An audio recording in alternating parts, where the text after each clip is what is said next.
Muchas gracias a Jorge, muchas gracias a nuestro hermano Sandino por su oración. Queremos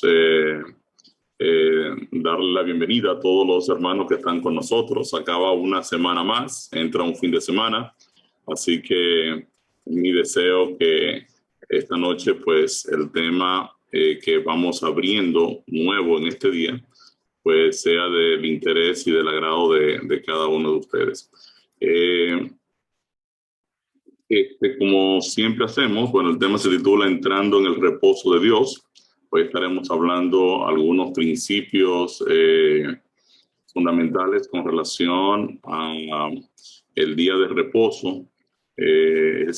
Corresponde al cuarto mandamiento de la ley de Dios. Hemos dicho que la ley de Dios tiene como propósito señalar el pecado y fundamentalmente, por lo menos para este servidor, es un poco difícil entender porque muchas personas, pues sabiendo que este mandamiento es parte de el código moral de Dios que señala el pecado, pues gran parte del mundo cristiano pues lo ignora o sencillamente no se anima a obedecerlo. Entonces esta noche vamos a dar inicio a una serie de principios con relación a este tema. Es un tema con bastantes slides, con bastante información, pero la idea es que queremos asegurarnos de que ustedes puedan tener una visión lo más precisa posible de este mandamiento que es tan importante en la estructura de la ley de Dios. Como cada noche iniciamos un tema, en la sesión de oración, quiero presentarme delante de nuestro Dios para que nos dirija, su Santo Espíritu esté en medio nuestro. Y hay un texto relacionado con la oración, como siempre hacemos al inicio de los temas, que se encuentra en Salmo 119, 16, y nos dice: Me regocijaré en tus estatutos, no me olvidaré de tus palabras. Me regocijaré en tus estatutos o mandamientos o preceptos. No me olvidaré de tus palabras, dice el salmista. En el conflicto de los siglos, página 658, nos dice: nunca se debería estudiar la Biblia sin oración. Siempre que abrimos la Biblia debemos pedir la dirección del Espíritu Santo. La Biblia dice, la misma Biblia dice que el Espíritu Santo es quien inspiró las Sagradas Escrituras, así que es bueno cuando abrimos la palabra de Dios pedir la dirección de su Santo Espíritu. Solo el Espíritu Santo puede hacernos sentir la importancia de lo que es fácil comprender o impedir que nos apartemos del sentido de las verdades de difícil comprensión. Quiere decir que cuando usted abre la Biblia, usted está abriendo un mensaje del Dios creador del universo. Usted está tratando básicamente con el pensamiento del Dios creador de todas las cosas. Y obviamente el mensaje de la palabra de Dios es un mensaje profundo, requiere preparación, requiere dirección. Y lo mejor que usted puede hacer es pedir la dirección del Espíritu de Dios al momento de abrir su palabra. Es importante que nosotros no olvidemos ese principio.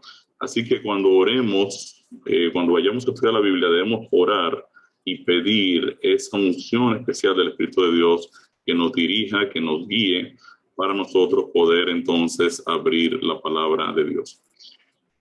Voy a presentarme entonces delante de nuestro Padre Celestial para la dirección de su palabra. Querido Dios y Padre bueno, te queremos agradecer por la linda oportunidad que tú nos das de abrir nuevamente tu palabra. En esta hora, oh Señor, yo quiero pedirte en el nombre de Jesús que tú nos des de esa unción especial que siempre estás dispuesto a dar si te lo pedimos. Que tú nos unjas con tu Santo Espíritu. Que cada uno de nosotros que vamos a estudiar en esta noche este tema, pues podamos estar con los oídos espirituales abiertos para poder comprender los principios detrás de tu código moral. Quiero pedir una bendición especial por cada hermano que está con nosotros, por cada pastor que nos acompaña. quiero presentarlos también delante de ti para que tú bendigas sus ministerios, los guíes, oh Dios, y los ayudes cada día más a crecer en tu gracia junto con sus ministerios. Y quiero pedirte que cada familia aquí representada pueda también recibir esa bendición especial que nosotros recibamos al estudiar tu palabra en esta noche. Gracias, Padre Celestial, estos favores los presentamos delante de ti en el nombre de Cristo Jesús. Amén. Bien, el objetivo del tema de esta noche va a ser básicamente enseñar que el sábado es una tarja del Creador anclada en el tiempo. Es un santuario en el tiempo. Vamos a explicar que las tres palabras traducidas como reposo que la Reina Valera le asigna al sábado son distintas las tres. Vamos a explicar por qué Cristo resucitó el domingo y vamos a enseñar que el sábado será restaurado en la tierra nueva cuando estemos ya con nuestro Padre Celestial viviendo eternamente a su lado. Entonces tenemos algunos principios. Este tema viene a ser prácticamente el tema que se encuentra a la mitad del programa.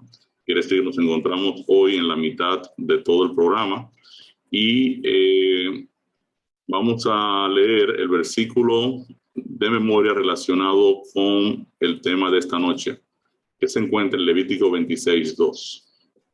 Guardad mis sábados y tened en reverencia mi santuario, yo Jehová. Muy bien, en este texto estamos utilizando la Reina Valera 1569 y usted dirá, ¿por qué? Hace ya algunos años, las Sociedades Bíblicas Unidas, sobre todo las que tienen que ver con las Biblias, la impresión de las Biblias en español de la Reina Valera, pues hizo un cambio, ¿verdad? En las Biblias, básicamente, donde quiera que dice sábado, ellos pusieron días de reposo. Por ejemplo, si nosotros tomamos ese mismo texto en la Reina Valera 60, usted lo puede ver aquí, Reina Valera 60, aquí dice: guardad mis días de reposo y tened en reverencia mi santuario, yo Jehová. La iglesia adventista es una iglesia que compra muchas Biblias. Nosotros pues regalamos muchas Biblias a muchas personas y básicamente la iglesia se queja con las Sociedades Bíblicas Unidas por poner días de reposo cuando en realidad todas las demás versiones dicen sábado aquí. Las Sociedades Bíblicas Unidas entonces acordaron, para que pudiéramos seguir comprando Biblias, ponerle un asterisco donde quiera que dice días de reposo. Y cuando usted chequea el asterisco, si usted compra una Biblia Reina Valera, va a ver que tiene un asterisco donde quiera que dice días de reposo.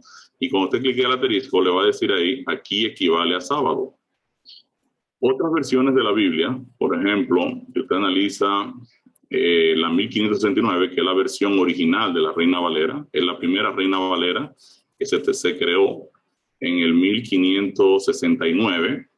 Se llama también la versión del oso, que es la que tenemos ahí en la presentación.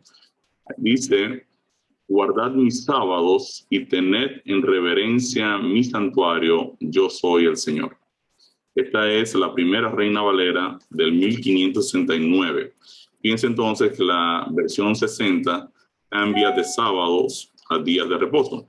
Si usted toma otra versión, por ejemplo, la nueva versión internacional dice: observen mis sábados y muestren reverencia por mi santuario, yo soy el Señor. Si usted toma la Biblia, por ejemplo, Dios habla hoy, la católica, la versión católica de la Biblia dice: respeten mis sábados, tengan reverencia por mi santuario, yo soy el Señor. También usted puede tomar la versión en inglés, la New King James, por ejemplo. La New King James dice: you shall keep my Sabbaths. Ustedes mantendrán mis sábados y reverenciarán mi santuario. Yo soy el Señor. Quiere decir que básicamente en todas las versiones se escribe el nombre del día de reposo, excepto en la Reina Valera 60 por esa modificación, y entonces pedimos que se pusiera un asterisco. Nosotros vamos a estar poniendo en los versículos que se refieren al sábado la versión original para que sencillamente no haya confusión en ese sentido y podamos leer el texto tal y como está escrito. Entonces, bueno, vamos a repasar rápidamente nuestra secuencia de estudio. Nosotros hemos visto esa problemática de los seres humanos, estamos condenados a muerte. La maldición del pecado gravita sobre cada uno de nosotros y no podemos salvarnos a nosotros mismos. O sea, esa es la gran realidad. No tenemos forma de resolver estos dos problemas porque el pecado ya está presente en nosotros, tiene dominio sobre nosotros y nos ha condenado. Entonces vimos que los 10 mandamientos tienen como función señalar lo que es correcto de lo que es incorrecto.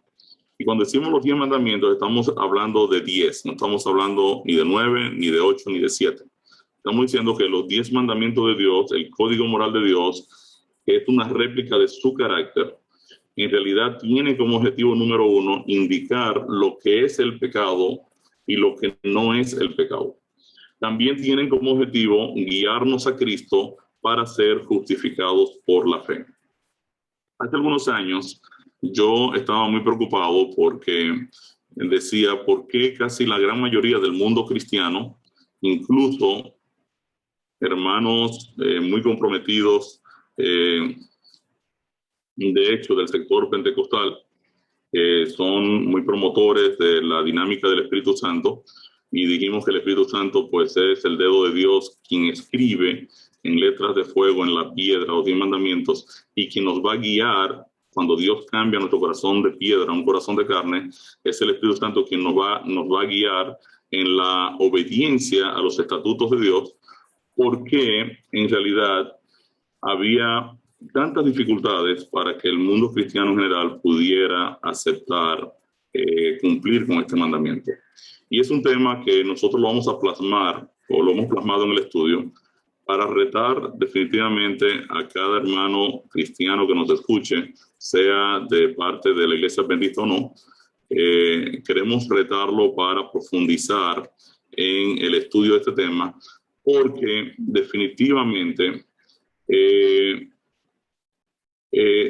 cuando lidiamos con la ley de Dios que tiene que ver con el señalamiento del pecado, esto se hace bastante relevante. Yo podría estar permaneciendo en pecado sencillamente por no obedecer uno que otro mandamiento, tal y como señala el apóstol Santiago. Entonces yo me hacía una gran pregunta de por qué la Iglesia Adventista, junto con otras iglesias, hay como unas 300 iglesias de las 33,000 iglesias cristianas, hay como unas 300 que han acordado guardar el día de reposo de Dios. De hecho, están los bautistas del séptimo día, que son una organización también bastante grande. Y hay muchos hermanos cristianos de otras denominaciones que han aceptado la verdad de tomar en cuenta este día de reposo. Y yo preguntaba si en realidad los grandes líderes evangélicos habían rechazado el tema de obedecer los mandamientos de Dios, obedecer la ley de Dios, y cuál era el punto de vista de los grandes predicadores que marcaron un hito a través de la historia en el cristianismo. Entonces yo tuve hace un tiempo que tomarme un sabático para leer grandes escritores evangélicos tradicionales y evaluar sus posiciones con relación al tema de la ley de Dios. Y yo quiero ponerle dos declaraciones de dos grandes personas, dos grandes pastores evangélicos, no adventistas. Uno es A.W. Tozer. Él escribió el libro El conocimiento del Dios Santo, que ya se lo compartimos. Es un libro excepcional. Y también Martin Lloyd-Jones. Estas son dos personas sumamente respetadas en todo el círculo cristiano evangélico tradicional. Yo quise poner dos declaraciones de estos dos hermanos porque mientras yo estudiaba un poco para saber por qué teníamos diferencias tan importantes con el mundo cristiano en general, sobre todo en lo que tiene que ver con la observancia del sábado, yo quería en realidad evaluar personas de una trayectoria pues muy conservadora y que de seguro eran tremendos amantes de la palabra de Dios, personas de mucho respeto en el mundo cristiano en general. Quería saber en realidad cuál es la posición de estos grandes líderes. Entonces, en el libro Jesús, el autor de nuestra fe, escrito por A.W. Tozer, él señala en la página 127. Al decir que los 10 mandamientos ya no están en boga, me refiero a actitudes comunes que se encuentran entre los incrédulos. En nuestras iglesias cristianas nosotros respondemos generalmente, bien, no estamos viviendo bajo la ley, estamos viviendo bajo la gracia de Dios. Todo lo que se ordena moralmente en los 10 mandamientos sigue estando comprendido en los principios morales que son la voluntad de Dios para su pueblo. Como cristianos creyentes regenerados, tenemos que reconocer que la voluntad de Dios para su pueblo, tanto entonces como ahora, no ha cambiado. Quiere decir que de manera muy responsable, este pastor A.W. Tozer señala que la ley de Dios no ha cambiado, los 10 mandamientos no han cambiado y los requerimientos morales de Dios para su iglesia tampoco han cambiado. Si usted lee, por ejemplo, el libro de Romanos, no Romanos de la Biblia, sino un libro escrito por Martin Lloyd Jones, páginas 44 y 45, él declara ahí, la ley no ha sido abolida. Dios no ha abrogado su ley. La ley de Dios todavía está allí y sigue siendo el instrumento para el juicio. Y no hay posibilidad de estar en la presencia de Dios sin una justicia que responda a las demandas de la ley y la satisfaga en conformidad con ella. Nuestra visión de la salvación jamás debe ser una que desdeñe la ley, sino una que la instituya. Quiere decir que estos dos siervos del Señor de otras denominaciones estaban muy claros y muy convencidos de que los mandamientos de Dios están vigentes para los creyentes, tanto antes como hoy. Y yo creo que esto es importante ponerlo acá, porque sé que algunos de los hermanos nuestros que están en este estudio y están en otras denominaciones, pienso que les sería útil que ustedes profundicen en el estudio de este tema tan importante. Hemos dicho que el Evangelio, en definitiva, es un regalo de Dios, es el plan de Dios, es la solución de Dios al problema del pecado. Al resolver el problema del pecado, el Evangelio le oferta al pecador la vida eterna que ha perdido por causa del pecado. Quiere decir que el Evangelio contraataca al pecado en los 3 flancos y con la cruz el Evangelio contraataca al hecho de que el pecado nos culpa y nos condena y la cruz carga nuestra culpa y condena y Cristo se convierte en nuestro sustituto. Es lo que hemos estado ahora mismo repasando en los diferentes temas. Una vez yo entiendo esto y lo creo firmemente, por la fe, entonces yo ahora decido unirme a Jesucristo a través del bautismo. Es en el bautismo donde yo me uno a Cristo en su muerte y en su resurrección. En el bautismo Dios perdona nuestros pecados y nos da el Espíritu Santo, quien va a iniciar en nuestras vidas la obra de la santificación. Nosotros aprendimos entonces que en el trabajo de santificarnos, el objetivo final del Espíritu de Dios es plasmar el carácter de Cristo en nosotros al traer su presencia a nuestras vidas. También aprendimos que el mayor obstáculo del Espíritu Santo para producir rectitud en nosotros somos nosotros mismos, nuestro ego. O sea, aunque nosotros hemos sido bautizados, hemos aceptado a Jesucristo como Salvador personal, el Espíritu Santo está ahora decidido a trabajar en nuestras vidas, yo todavía tengo la llavecita para remover el Espíritu Santo, hacerle paracoí y meter a Ricardo en la ecuación o sencillamente dejar al Espíritu Santo guiarme en la vida. Entonces decíamos que este señor o esta señora, la naturaleza pecaminosa nuestra, que su base es el egoísmo, se convierte en un obstáculo para el Espíritu de Dios. Y es por eso que la Biblia, que el apóstol Pablo dice, yo cada día muero. Porque Pablo sabía que mientras él estuviera vivo, metido en ese cuerpo, tomando decisiones y tomando acciones, pues sencillamente iba a contrariar al Espíritu de Dios. Es importante que yo me inocule frente al problema de mi egoísmo o de mi naturaleza pecaminosa. Y decíamos en el día de ayer que hay que tomar unos inmunodepresores para evitar que la imagen de Cristo que el Espíritu de Dios quiere colocarnos en nosotros sea removida o rechazada por nuestra naturaleza pecaminosa. Entonces, estos inmunodepresores, decíamos, son 3: la oración, el estudio de la palabra de Dios y la testificación. Es importante, mi querido, que nosotros nos fortalezcamos. No importa qué iglesia usted visite, es importante que usted dedique tiempo a la oración, dedique tiempo al estudio de la palabra y testifique acerca de la salvación. Cuando eso ocurre y usted se mantiene conectado con el Espíritu de Dios, literalmente usted está crucificando esa vieja naturaleza, la está inhabilitando y ahora usted va a caminar seguro, transitar seguro en la experiencia cristiana sin ningún tipo de temor. Entonces, un pequeño repaso de lo que ya vimos en nuestro último tema.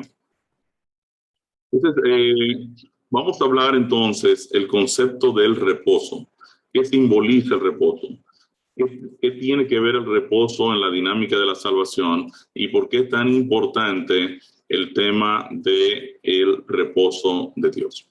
Antes de entrar en materia, yo quiero compartirles la opinión de un existencialista. Un existencialista es una persona que no cree que Dios es el creador de todo, sino que existimos al azar y el hombre es el centro de la creación. Dios no es el centro. Este existencialista es un gran filósofo, se llamaba Jean-Paul Sartre. Jean-Paul Sartre es uno de esos grandes filósofos reconocidos por todo el mundo y él hizo esta declaración que es extraordinaria. Él dice, la esencia precede a la existencia. Y usted dirá, wow, ¿y qué es eso? Él está diciendo que antes de algo venir a existir, su esencia existe antes. Por ejemplo, yo tengo aquí un corta uñas. No sé si se verá ahí en la pantalla. Déjame yo poner aquí la camarita para ver. Exacto. Aquí tengo un corta uñas. Lo que Sartre nos está diciendo que antes de este corta uña ir a producción en una fábrica, probablemente en China o en cualquier lugar del mundo, antes de ir a producción, este corta uña ya venía en la mente de un diseñador que dijo, mira, yo quiero hacer un corta uña más grande que los normales, va a tener esta forma, va a funcionar de esta manera y va a ser muy sencillo. Va a tener un sistema de springs, va a tener una palanquita para cortar las uñas. Quiere decir que el diseño de este corta uñas ya existía en la mente de alguna persona y la esencia de lo que ya iba a existir más adelante ya estaba diseñada. Y eso pasa con todo. Por ejemplo, yo tengo aquí este celular. Con este celular, pues pasó lo mismo. Hubo en la mente de un diseñador la idea de hacer un celular, va a tener tal dimensión, va a ser de tal espesor, de tal longitud, y va a manejar tales o cuales funciones. Entonces, la esencia de todo lo que existe, dice Jean-Paul Sartre, existe primero que la creación que va a venir después. Entonces, tiene mucha lógica, de por sí tiene mucha lógica. Cualquier cosa, miren este lapicero, esta camisa, estos lentes, o sea, todo lo que existe, su esencia precede a su existencia. Ahora, lo que está diciendo Sartre aquí es que todas las cosas que son creadas fueron creadas con un propósito. Todas. Corta uña, bueno, para cortar las uñas, el teléfono para hablar, estos lentes para llover. O sea, todas las cosas tienen un propósito y para yo saber cuál es el propósito, pues obviamente yo tengo que irme al creador y averiguar para qué las hizo, para qué las diseñó. O sea, por qué la está trayendo a la realidad. Entonces, es interesante esta declaración de Jean-Paul Sartre. Ahora, él hace un cambio en esta declaración y miren lo que dice. Él declara: el hombre es un ser cuya existencia viene antes de su esencia.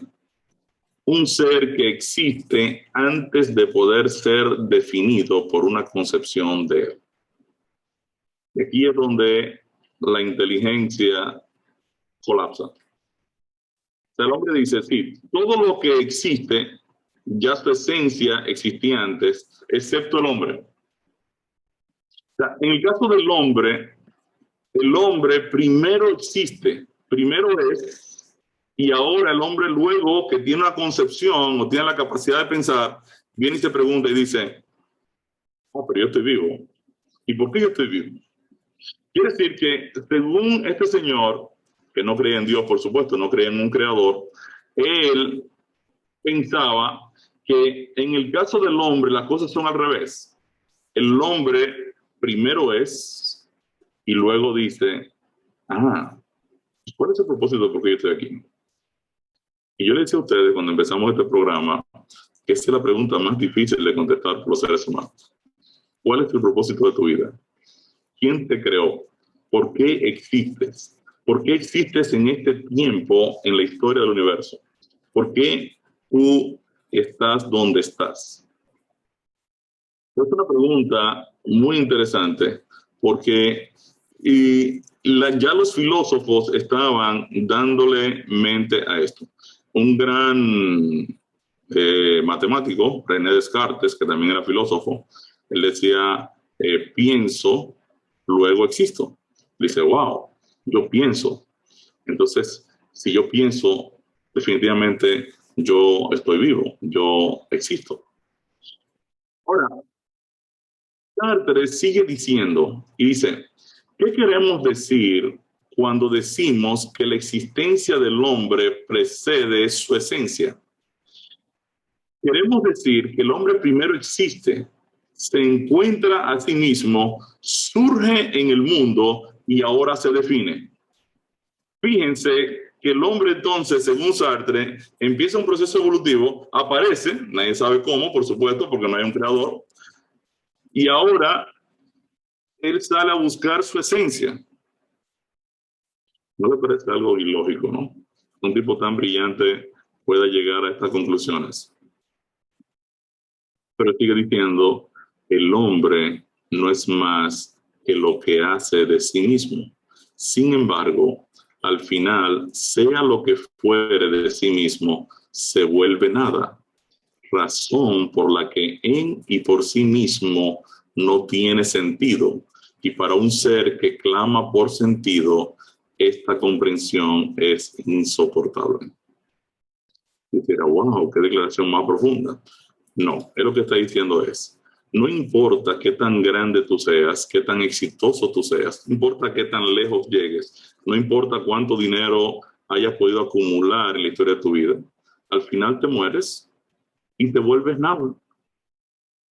Y eso en realidad no tiene sentido porque tú dices, bueno, pero si estoy saliendo a buscar el sentido de mi vida y al final todos terminamos volviéndonos polvo.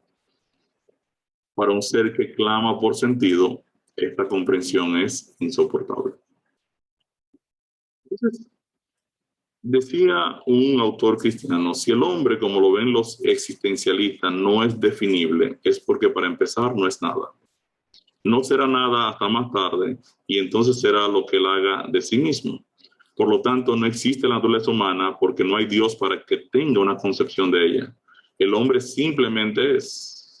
En definitiva, nuestros sabios solo nos condenan a polvo y gases putrefactos. Es penoso porque el mundo de la filosofía se pasa, ¿verdad?, haciendo este tipo de inferencias y análisis y desarrollando este tipo de pensamientos. Y para mí es muy penoso que personas con cierto grado, ¿verdad?, de inteligencia puedan ser tan duros, tan necios para reconocer la existencia de un creador. Cuando yo voy a la Biblia entonces nos da sentido, nos da propósito. Miren qué dice Isaías 43:7. Vamos a leer este texto de manera analítica. A todos los llamados de mi nombre, para gloria mía los he creado, los formé y los hice. Yo digo, wow, Dios te está diciendo, ¿por qué me creó? O sea, ¿por qué me formó? ¿Por qué me hizo? Y Dios está diciendo que yo existo para manifestar su gloria en el universo. O sea, la razón por la que Dios me creó es para que yo sea un instrumento de revelación de su gloria frente a toda su creación. Por ello que el tema de la creación, y lo vamos a ver un poquito más adelante, los dos temas centrales de toda la Biblia tienen que ver con la creación del hombre y la redención del hombre. Si usted analiza toda la estructura bíblica, se va a dar cuenta que Dios se presenta como el creador y como el redentor. Dos elementos fundamentales que no están en juego ni en discusión en toda la Biblia. Dios me creó, la creación colapsó, el pecado la echó a perder y Dios ahora volvió y me recreó en Cristo, me redimió, me compró, pagó el precio de mi redención. Quiere decir entonces que la Biblia me da propósito, me da sentido, me da valor. Mi esposa puede pensar que yo estoy feo, me estoy poniendo viejo y todo ese tipo de cosas. Y como yo digo en inglés, I don't care. Yo existo para ser un testimonio de la gloria de Dios. Eso no va a afectar mi autoestima. Claro, ya nunca va a hacer eso. Es lo que ella me ha prometido el día que nos tratamos. Pero no importa. La Biblia me está definiendo mi autoestima. Me está diciendo quién soy yo. Yo fui creado con un propósito. A diferencia de Jean-Paul Sartre, la creación de Dios tiene una razón de ser. Y Dios me está diciendo en su palabra, ¿por qué razón me trajo a la vida? La Biblia enseña que nosotros adoramos a Dios porque Él nos creó y nos hizo. Vamos a leer Salmo 95:6. Venid, adoremos y postrémonos, arrodillémonos delante de Jehová, nuestro Hacedor. Nosotros adoramos a Dios porque Él es nuestro Hacedor. Miren qué dice Salmo 100, versículos 2 y 3. Servid a Jehová con alegría, venid ante su presencia con regocijo. Reconoced que Jehová es Dios. Él nos hizo y no nosotros a nosotros mismos. Pueblo suyo somos y ovejas de su prado. La razón por la que venimos a adorar a Dios es porque Él nos creó, Él nos hizo. Es un reconocimiento de quién es Dios en nuestra vida. Miren qué dice Apocalipsis 4, 10 y 11 y fíjense por qué los ancianos adoran a Dios en el cielo. Los 24 ancianos se postran delante del que está sentado en el trono y adoran al que vive por los siglos de los siglos y echan sus coronas delante del trono diciendo, Señor, digno eres de recibir la gloria y la honra y el poder, porque tú creaste todas las cosas y por tu voluntad existen y fueron creadas. La razón por la que los ancianos adoran a Dios en el cielo es porque Dios es el creador de todas las cosas. Por la voluntad de Dios existen. Mire que dice Apocalipsis 14, 6 y 7, el mensaje del primer ángel. Vi volar por en medio del cielo a otro ángel, que tenía el evangelio eterno para predicarlo a los moradores de la tierra, a toda nación, tribu, lengua y pueblo, diciendo a gran voz, temed a Dios y dadle gloria, porque la hora de su juicio ha llegado. Y adorad a aquel que hizo el cielo y la tierra el mar y las fuentes de las aguas. Quiere decir entonces que la adoración es al Creador que hizo el cielo, la tierra, el mar y la fuente de las aguas. La razón de por qué adoramos es porque Dios es el Creador. Entonces, Éxodo 28 al 11, que tiene que ver con el cuarto mandamiento, y lo vamos a ver un poquito más adelante, y Éxodo 31, 13 también tiene que ver con la adoración del sábado, establecen este mismo principio: adoramos en sábado porque Dios es el creador de todas las cosas. El objetivo de la adoración es porque venimos ante el Creador a rendirle adoración. El homosexualismo se fundamenta en el rechazo al hecho de que Dios es el creador. La Biblia dice que el problema homosexual viene dado porque sencillamente el hombre rechaza el concepto de que Dios es el creador. Vamos a leer Romanos 1, 20 al 27. Porque las cosas invisibles de Él, su eterno poder y deidad, se hacen claramente visibles desde la creación del mundo, siendo entendidas por medio de las cosas hechas, de modo que no tienen excusa. Pues habiendo conocido a Dios, no le glorificaron como a Dios, ni le dieron gracias. Profesando ser sabios, se hicieron necios y cambiaron la gloria del Dios incorruptible en semejanza de imagen de hombre corruptible, de aves, de cuadrúpedos y de reptiles, por lo cual también Dios los entregó a la inmundicia en la concupiscencia de sus corazones, de modo que deshonraron entre sí sus propios cuerpos, ya que cambiaron la verdad de Dios por la mentira, honrando y dando culto a las criaturas antes que al Creador, el cual es bendito por los siglos. Amén. Por esto Dios los entregó a pasiones vergonzosas, pues aún sus mujeres cambiaron el uso natural por el que es contra naturaleza. Y de igual modo, también los hombres, dejando el uso natural de la mujer, se encendieron en sus lascivias unos con otros, cometiendo hechos vergonzosos hombres con hombres y recibiendo en sí mismos la retribución debida a su extravío. ¿Qué pasó con los seres humanos cuando se olvidaron de que existe un creador que creó un hombre y una mujer? Entonces ellos se olvidaron del creador. Y obviamente Romanos 1, 20, 27 dice que las cosas invisibles de Dios, su eterno poder y deidad, se hacen claramente visibles desde la creación del mundo, siendo entendidas por medio de las cosas hechas o creadas, de modo que nadie tiene excusa de decir que Dios no existe. Quiere decir que, si bien yo no veo a Dios, la creación es una evidencia de que Dios existe, de que Dios es real. Y cuando usted estudia a fondo, de forma seria, el tema de la creación, se va a dar cuenta de que no hay manera de que esto haya podido ocurrir por el azar. Entonces, el problema del homosexualismo es el rechazo al Dios creador que creó un hombre y una mujer y estableció el matrimonio en el origen mismo de la existencia humana.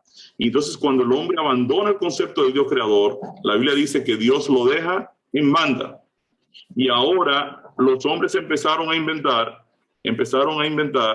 y ellos empezaron en primero cambiando el uso natural de la mujer. Y ya ustedes saben lo que significa. O sea, al final, al cambiar el uso natural de la mujer, entonces entraron a cambiar el uso natural de los hombres.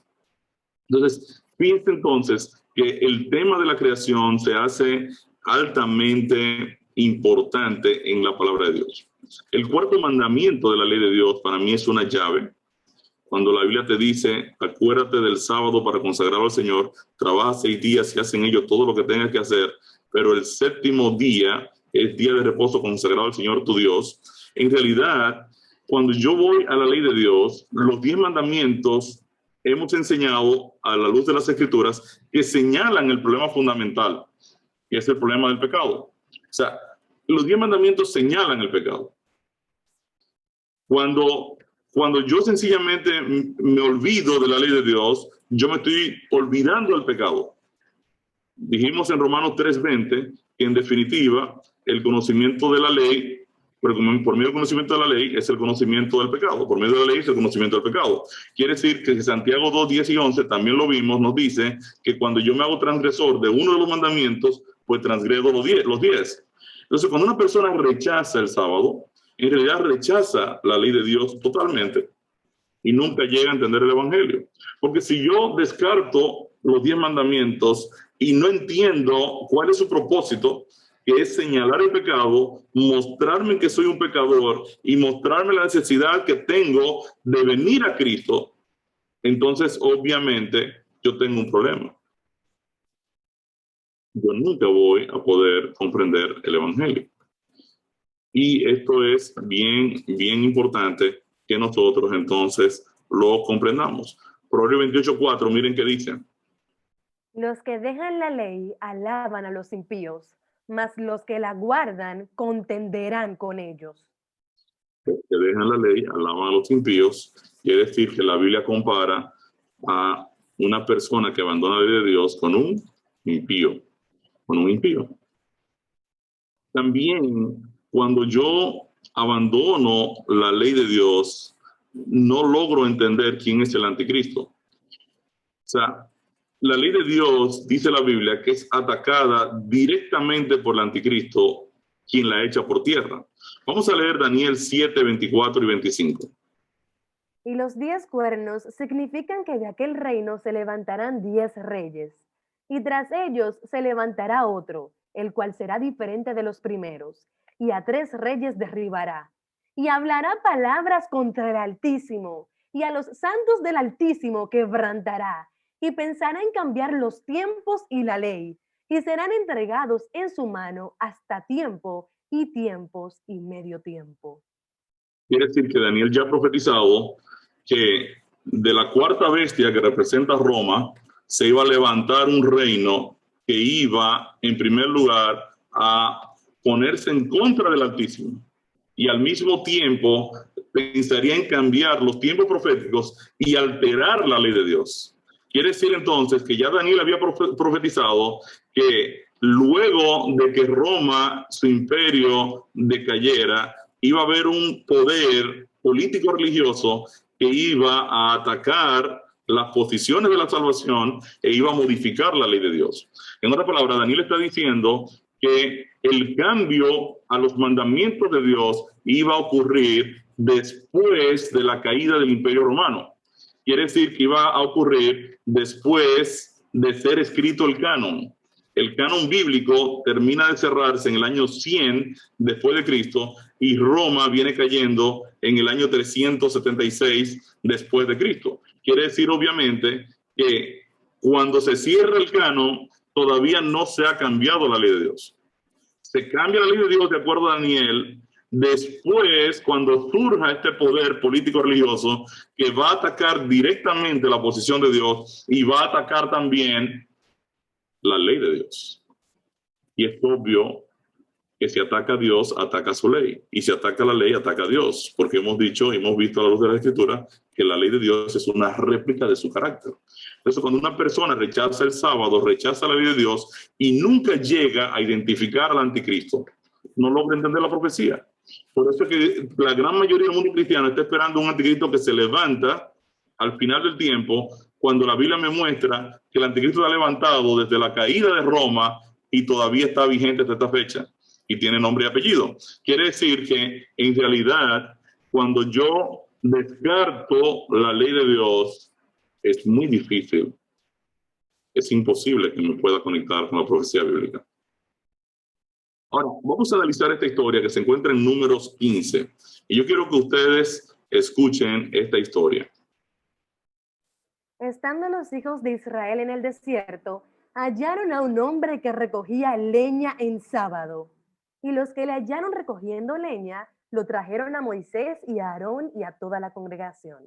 Y lo pusieron en la cárcel, porque no estaba declarado qué se le había de hacer. Y Jehová dijo a Moisés: irremisiblemente muera aquel hombre. Apedréelo toda la congregación fuera del campamento. Entonces lo sacó la congregación fuera del campamento y lo apedrearon y murió como Jehová mandó a Moisés. Yo veo esta historia, ¿no? Este hombre estaba recogiendo leña en sábado. Lo hallaron recogiendo leña. Lo trajeron a Moisés y obviamente el hombre había pecado porque el cuarto mandamiento era que no se trabajara en sábado. Ahora, el veredicto yo lo veo tan tremendo porque Dios les dice a Moisés, ese hombre tiene que morir, que toda la congregación lo apedree fuera del campamento. Y así ocurrió y murió. Ahora, yo no sé si ustedes están entendiendo aquí la problemática. O sea, ¿no es demasiado terrible el castigo para ese hombre en aquel tiempo para que hoy todo el mundo cristiano esté olvidándose de la observancia del sábado y observando el día que le parezca y pensar que Dios obviamente no va a juzgar eso? O sea, a mí me parece muy grave el castigo, sobre todo que en Israel había forma de uno arrepentirse y recibir perdón. Por ejemplo, usted, si se equivocaba, podía venir al santuario, traer un cordero, y entonces, al traer el cordero, usted confesaba su pecado, pedía perdón, era perdonado, y usted se arrepentía y todo feliz, todo el mundo feliz y contento. Ahora, ¿por qué este hombre en realidad recibe un castigo tan fuerte, tan severo? ¿Por qué la severidad de este castigo? Yo no sé si a alguno de ustedes les gustaría comentar esto, porque en realidad aquí hay un tema que tiene que ver con la justicia de Dios. O sea, ¿puede Dios juzgar de forma tan severa a ese hombre en aquel tiempo y luego entonces olvidarse de el mandamiento después de Cristo con los cristianos de hoy?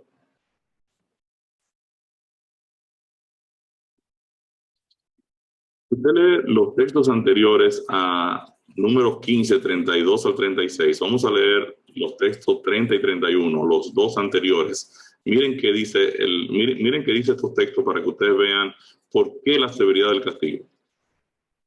Mas la persona que hiciere algo con soberbia, así el natural como el extranjero, ultraja a Jehová. Esa persona será cortada de medio de su pueblo, por cuanto tuvo en poco la palabra de Jehová y menospreció su mandamiento.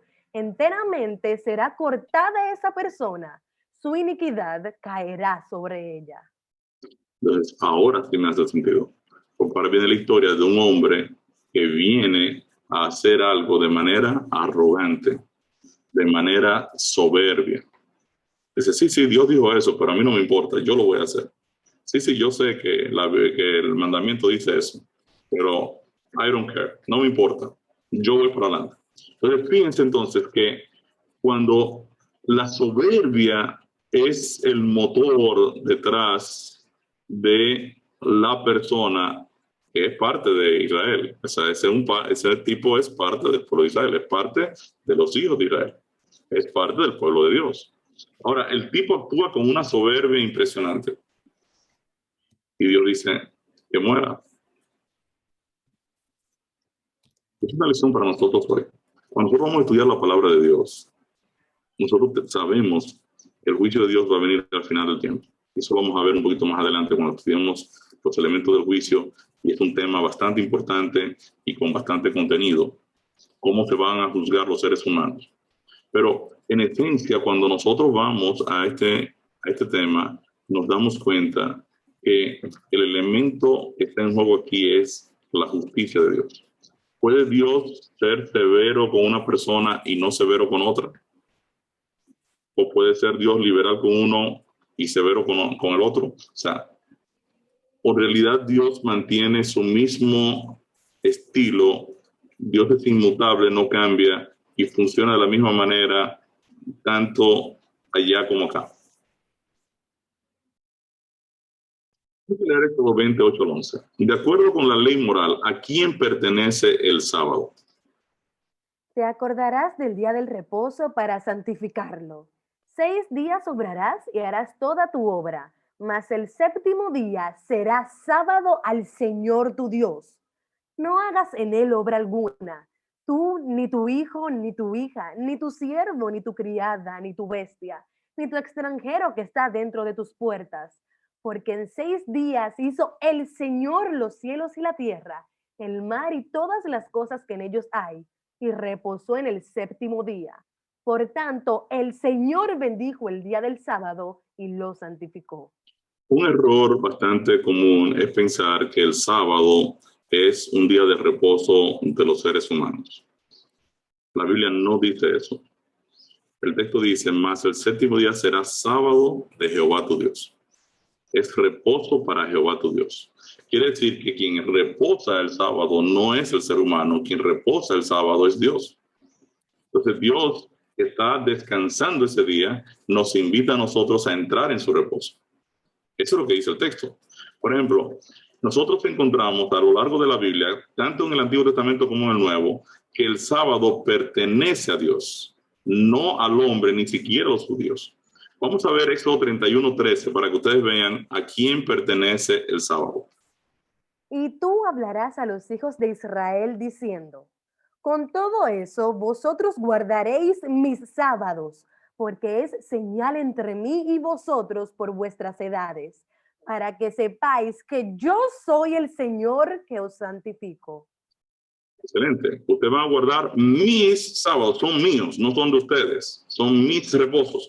Ahora, fíjense que dice Levítico 23:3. 6 días se trabajará, y el séptimo día será sábado de reposo, convocación santa. Ninguna obra haréis. Sábado es del Señor en todas vuestras habitaciones. Fíjense, esta es otra confusión que existe hoy en día. La gente dice que los adventistas se cogieron el sábado. No, los adventistas no son dueños del sábado. De hecho, el sábado ni siquiera es de ellos. El sábado le pertenece a Dios de acuerdo a la Biblia. Es mi día de reposo y yo te invito a ti a entrar en mi reposo. O sea, tú estás trabajando, te veo muy afanado, ahora yo vengo a descansar en este día. Así que a mí me gustaría que tú vengas para darme adoración. Cuando usted en realidad está adorando el domingo, usted está retrasado, se atrasó 24 horas, porque ya Dios le dijo a usted cuándo era que él iba a recibir adoración, porque el sábado apunta al Dios creador. Ya lo leímos en Éxodo 28 al 11. Dice, porque en 6 días hizo el Señor los cielos, la tierra, el mar y todas las cosas que en ellos hay, y reposó el séptimo día. Quiere decir que la razón por la que Dios te llama a entrar en su reposo es porque Él es el creador, tal y como vimos en los textos anteriores. Ahora, según Isaías 56, 2 al 7, Isaías 58, 13, según el profeta Isaías, cuán sagrado es el sábado. Vamos a leer Isaías 56, 2 al 7 en la versión Reina Valera 1909. Bienaventurado el hombre que esto hiciere, y el hijo del hombre que esto abrazare, que guarda el sábado de profanarlo y que guarda su mano de hacer todo mal. Y el hijo del extranjero, allegado a Jehová, no hable diciendo, apartárame totalmente Jehová de su pueblo, ni diga el eunuco, he aquí yo soy árbol seco, porque así dijo Jehová a los eunucos, que guardaren mis sábados y escogieren lo que yo quiero y abrazaren mi pacto.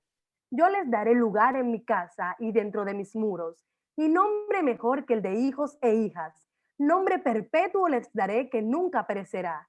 Y a los hijos de los extranjeros que se allegaren a Jehová para ministrarle y que amaren el nombre de Jehová para ser sus siervos, a todos los que le guardaren el sábado de profanarlo y abrazaren mi pacto, yo los llevaré al monte de mi santidad y los recrearé en mi casa de oración.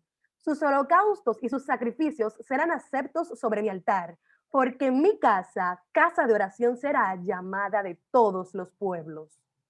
Fíjense entonces que los eunucos, los extranjeros, el sábado no era solo para los israelitas. El sábado era un pacto que Dios estaba haciendo con todas las personas y está invitando a todos a su casa de oración, a abrazar su pacto y a guardar mis sábados, es lo que está diciendo. O sea, porque así dice Jehová a los eunucos, que guarden mis sábados y abracen mi pacto. Mi pacto. Entonces, es importante que nosotros veamos este tema porque en Isaías 57 al 7, Dios llama dichoso al que guarda el sábado, pero en Isaías 58:13, Dios llama al sábado mi día santo. Vamos a leer en Isaías 58:13 qué dice Dios al pueblo de Israel, y vamos a leer en la versión El Libro del Pueblo. Si dejas de pisotear el sábado, de hacer tus negocios en mi día santo, si llamas al sábado delicioso y al día santo del Señor honorable, si lo honras absteniéndote de traficar, de entregarte a tus negocios y de hablar ociosamente. Vamos a ver ahora en un momento el 14 que continúa esto. Ahora, fíjense que en Isaías 58:13 Dios vuelve a decir, en mi día santo. No en el día santo de ustedes, ni de los judíos, ni de los adventistas, ni de los que guardan el sábado. No, Dios está diciendo, si tú dejas de pisotear el sábado, de hacer tus negocios en mi día santo, si te abstienes, si lo honras, absteniéndote de traficar y entregarte a tus negocios. Entonces, obviamente, Dios te está llamando a este día su día santo. La versión Reina Valera 60 dice, si retrajeres del sábado tu pie, si retrajeres del sábado tu pie, si retiras tu pie del sábado, esta versión, el libro del pueblo de Dios, es todavía mucho más clara porque está en un lenguaje más llano. Si dejas de pisotear el sábado, lo mismo que si quitas tu pie de pisotear el sábado, de hacer tus negocios en mi día. Ahora, ¿en quién nos vamos a deleitar? Vamos a leer nuevamente el texto con el verso 14 para combinarlo ambos. Si dejas de pisotear el sábado, de hacer tus negocios en mi día santo, si llamas al sábado delicioso y al día santo del Señor honorable, si lo honras absteniéndote de traficar, de entregarte a tus negocios y de hablar ociosamente, entonces te deleitarás en el Señor. Yo te haré cabalgar sobre las alturas del país y te alimentaré con la herencia de tu padre Jacob, porque ha hablado la boca del Señor. Excelente. Entonces, el sábado es una señal de que hemos entrado en el descanso divino, en el descanso de Dios, y nos deleitamos en la salvación que Él nos da en Cristo. Quiere decir que el sábado apunta a un reposo. Yo vengo a reposar en Dios, a reposar en adorar a Dios, a pasar tiempo especial de comunión con Dios. Es una invitación que Dios me está haciendo entonces a adorarlo y a servirlo. Vamos a leer un texto más y nos da todavía 5 minutos aquí el tiempo. Vamos a leer Génesis 1:31 y 2:1-3. ¿Por qué Dios reposó el séptimo día de la creación y lo santificó? Y vio Dios todo lo que había hecho, y he aquí que era bueno en gran manera. Y fue la tarde y la mañana el día sexto. Muy bien. Piensa entonces que aquí hay una primera razón. Vamos a ver la segunda razón. Fueron pues acabados los cielos y la tierra, y todo el ejército de ellos. Y acabó Dios en el día séptimo la obra que hizo, y reposó el día séptimo de toda la obra que hizo. Y bendijo Dios al día séptimo, y lo santificó, porque en él reposó de toda la obra que había hecho en la creación. Muy bien. Entonces, ¿por qué Dios reposó el séptimo día de la creación? En primer lugar, porque todo lo que había hecho fue perfecto. Era perfecto. Dios termina una obra perfecta. Y en segundo lugar, porque los cielos y la tierra fueron acabados, fueron terminados en el séptimo día. Quiere decir que estas son las dos razones de por qué Dios descansó el séptimo día de la creación. Vamos a ver también, si creo que nos da tiempo, para ver el concepto de que Dios reposó. Obviamente Dios no se cansa. Entonces aquí tenemos que ver en realidad por qué la Biblia traduce que Dios reposó. Vamos a leer nuevamente Génesis 2:1-3. Fueron pues acabados los cielos y la tierra, y todo el ejército de ellos. Y acabó Dios en el día séptimo la obra que hizo, y reposó. El día séptimo de toda la obra que hizo. Y bendijo Dios al día séptimo y lo santificó, porque en él reposó de toda la obra que había hecho en la creación. La palabra reposó es Sabbat en hebreo. Y Sabbat realmente no se traduce como reposar. En realidad, Sabbat significa cesar las tareas. Es parar.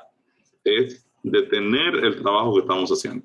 Eso es lo que literalmente significa Sabbat. Cesar. Parar lo que se está haciendo. En la New King James la palabra reposó se traduce de igual manera, he rested, él reposó. Sabbat se está traduciendo como que Dios reposó. Ahora, vámonos a Éxodo 31, 16, 17 y vamos a ver otra palabra también, reposó, y vamos a leer cómo dice en el original.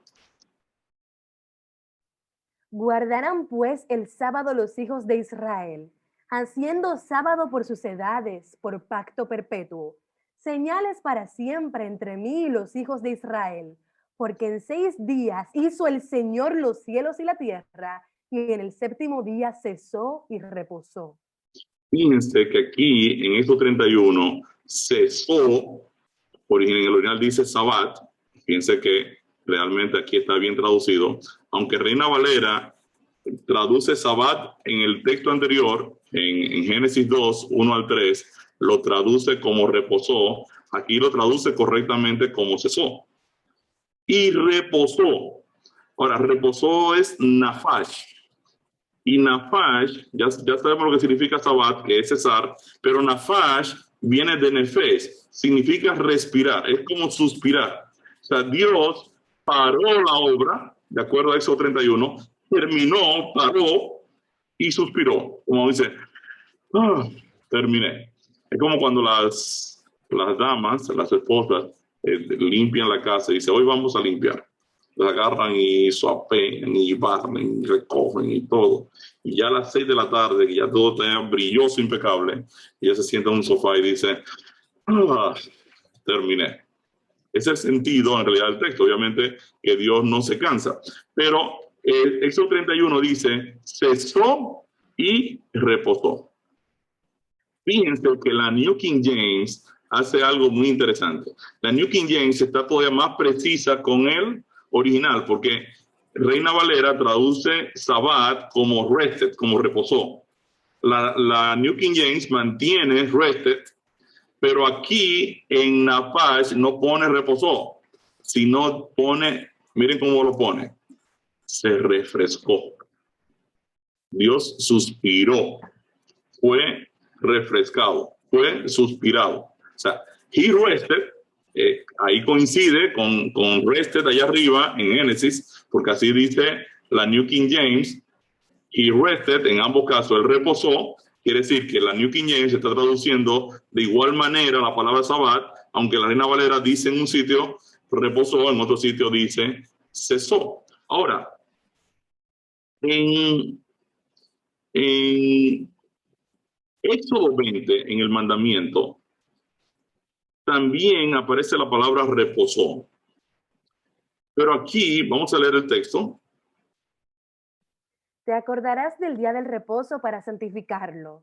6 días obrarás y harás toda tu obra, mas el 7º día será sábado al Señor tu Dios. Porque en 6 días hizo el Señor los cielos y la tierra, el mar y todas las cosas que en ellos hay, y reposó en el 7º día. Por tanto, el Señor bendijo el día del sábado y lo santificó. Fíjense que aquí reposó, está traducido en la Reina Valera como reposó, igual manera, pero el original no dice Sabbat. El original dice Nua. ¿Y qué es Nua? Si usted lee en el libro de Esther, donde usted encuentra la palabra Nua, está relacionado con un día de alegría, de festividad, de alegría. O sea, dice aquí que cuando los judíos fueron liberados, ¿se acuerdan del decreto que hizo el rey? Esto está en el libro de Esther, y Amán es muerto, y ahora los judíos son liberados. Fue un día de reposo, en realidad fue un día de banquete, de alegría. Fíjense que también aparece en Nua, en Proverbios 29, 17, donde dice, corrige a tu hijo y te dará Nua, te dará descanso, te dará alegría a tu alma. El Nua es entonces una fiesta de alegría. Entonces, cuando yo voy ahora a la Biblia, lo que le quiero decir a ustedes es que el mandamiento del reposo en realidad tiene 3 connotaciones dentro del mismo día. Número 1, implica cesar. Dios cesó, Dios paró la tarea porque la terminó, la acabó y fue perfecta. Dios terminó.